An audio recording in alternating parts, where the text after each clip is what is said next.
देखिए पहली बात ये है कि हमारे पास जो मेथड है वो किस नाम से है, सॉरी मेथड जो है उसकी टाइप क्या है, इधर वो पोस्ट है गेट है, पोस्ट है, तो हम यहाँ से क्या करेंगे, गेट की बजाय पोस्ट करेंगे। दूसरा काम हमने ये करना है कि हमें जो इसका आईपी एड्रेस है वो चेंज करना है। मैं यहाँ से आईपी एड्रेस भी क्या कर देता हूँ, चेंज कर देता हूँ।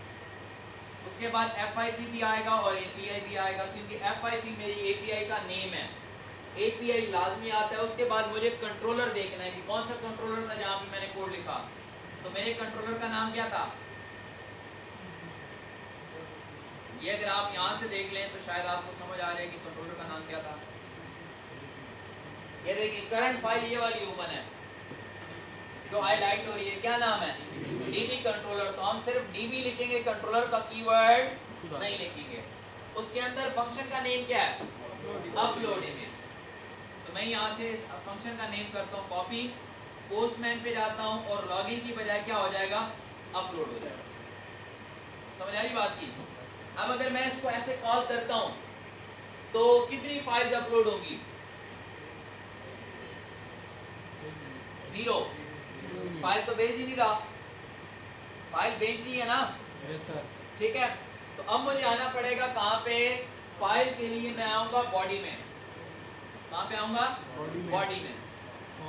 बॉडी में आएंगे तो बॉडी में आपके पास पहले से पहले हम क्या किया करते थे, हम यहाँ से सेलेक्ट करते थे रॉ, और रॉ के केस में हम जेसन सेलेक्ट करते थे। अब हम सेलेक्ट करेंगे यहाँ से फॉर्म डेटा। तो ये रिक्वेस्ट होती है, मैंने नाम बताया था इसका, multi part form data request होती है। तो यहाँ पे हम क्या लिखेंगे, फॉर्म डेटा, ठीक है। फॉर्म डेटा सिलेक्ट हो गया। अब देखें जो मैंने थोड़ी देर पहले कहानी आपको सुनाई थी कि मैंने कहा था की आपने भेजनी होती है। जैसे मैं यहाँ पे लिखता हूँ, मैं कहता हूँ इमेज,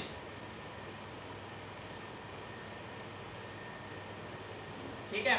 ये इसके साथ आपको ये ड्रॉप डाउन नजर आ रहा है, ये हल्का सा बिल्कुल, इस पे क्लिक करें तो ये अब आपसे पूछेगा कि भाई जो आप डाटा भेज रहे हो उसकी टाइप क्या है। तो अगर मैं क्लिक करता हूँ तो क्या इंफॉर्मेशन आ रही है, टेक्स्ट या फिर फाइल। मैंने अभी आपको थोड़ी देर पहले कोड में भी यही दिखाया था। मैंने आपको कहा था रिक्वेस्ट के अंदर 2 चीजें हैं, फॉर्म और दूसरा फाइल। फॉर्म में डाटा आएगा टेक्स्ट फॉर्मेट का, यानी जो इमेज आप भेज रहे हो उस बंदे का नाम क्या है, उसका एड्रेस क्या है, उसकी आईडी क्या है, मल्टीपल इंफॉर्मेशन। दूसरी क्या चीज होगी, फाइल। देखें अभी करंटली जो सेलेक्ट मैं करता हूँ टेक्स्ट, तो मैं यहाँ पे जो लिखूंगा वो टेक्स्ट लिख सकता हूँ। यहाँ पे मैंने क्या लिखा, टेक्स्ट लिखा, वैल्यू की जगह पे।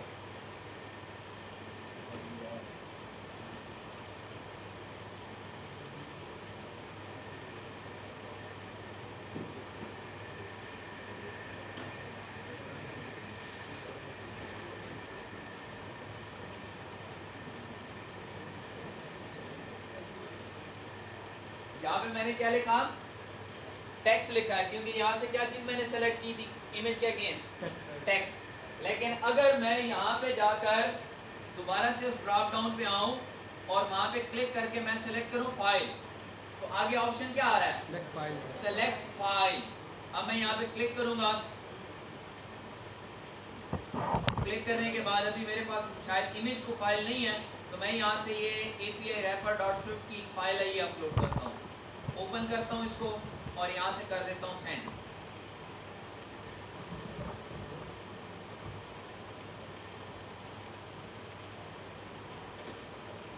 फर्स्ट टाइम चूंकि रिक्वेस्ट आ रही है तो इस फर्स्ट टाइम के ऊपर थोड़ा सा टाइम लेता है। फिर जब एक दफ़ा ये रिक्वेस्ट चली जाती है उसके बाद इसको कैसे कर लेता है तो फिर इतनी टाइम नहीं लगाएगा।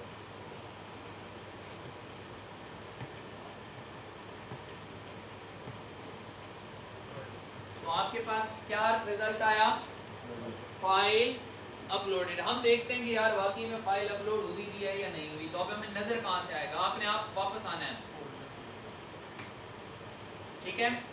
यहाँ से आना है सॉल्यूशन एक्सप्लोरर में, अपने प्रोजेक्ट के ऊपर राइट क्लिक करें, यहाँ पे आपको ऑप्शन आएगा open folder in file explorer. देखिए ये सॉल्यूशन एक्सप्लोरर में मैं आया, किसी भी एक फोल्डर पे राइट क्लिक करके आपने क्या करना है, लास्ट सेकंड लास्ट ऑप्शन होगा that is open file folder in file explorer, click करेंगे, एक्सप्लोरर में ओपन हो गया है। कहीं पे इमेजेस का फोल्डर नजर आ रहा है आपको, इमेजेस के फोल्डर के ऊपर डबल क्लिक करें, उसके अंदर ये देखें API रैपर की फाइल जो है वो मौजूद है, जो अभी मैंने वहां से क्या किया है, अपलोड किया है। अब आपने करना ये होगा कि आप मोबाइल एंड से, एंड्रॉयड एंड से सिर्फ और सिर्फ वो फाइल भेजेंगे तो ये उसको क्या करेगा, इस फोल्डर के अंदर राइट कर देगा।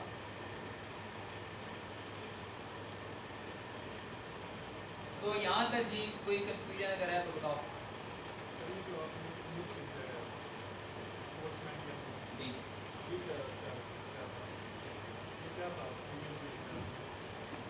इमेज उसकी की है, ये जो मैं यहाँ पे एक्सेस कर रहा हूँ ना, आई मैं यहाँ पे एक्सेस कर रहा हूँ यूजिंग इंडेक्स। फाइल्स को आप एक्सेस कर सकते हैं यूजिंग कीज, दो तरीके का है। या आप इसकी जगह पे, इस आई की जगह पे क्या करें, यहाँ पे डबल कोटेशन में लिख दें इमेज, तो वो क्या करेगा, फाइल्स में से उस पर्टिकुलर की के अगेंस्ट वैल्यू पिक करेगा। या फिर दूसरा तरीका कार ये है कि आप इंडेक्स यूज कर लो, तो इंडेक्सिंग वाला काम आसान होता है, क्योंकि अगर आप कीज की बेस पे के ऊपर भेजेंगे तो आपने इमेज का आई वहाँ पे कैपिटल लिखा हुआ, यहाँ पे स्मॉल लिख दिया, एप्लीकेशन क्रैश हो जाएगी क्योंकि वो मैच नहीं कर रहा होगा। कहीं पे इमेज लिखा है, कहीं पे इमेजेस लिखा हुआ है, मसला हो जाएगा। ठीक है, वहां पे भी जब इमेज भेजोगे तो इमेज के साथ की एसोसिएट करना आपके लिए लाजमी होगी, तो आपको की यूनिक भी रखनी पड़ेगी, फिर इस तरह की इशूज आते हैं। तो इस चीज से बचने के लिए मैंने यहाँ पे क्या कर दिया, इसको इंडेक्सेस की बेस के ऊपर ये वाला काम कर दिया जी। ये फंक्शन लिख लिया सबने जी, ये C# के एंड का जो फंक्शन है ये सबके पास होना चाहिए, क्योंकि अब हम जब एंड्रॉइड एंड से इसको कॉल करेंगे तो ये फंक्शन होगा तो कॉल होगा, नहीं होगा तो फिर इसने कॉल भी नहीं होगा जी बच्चों।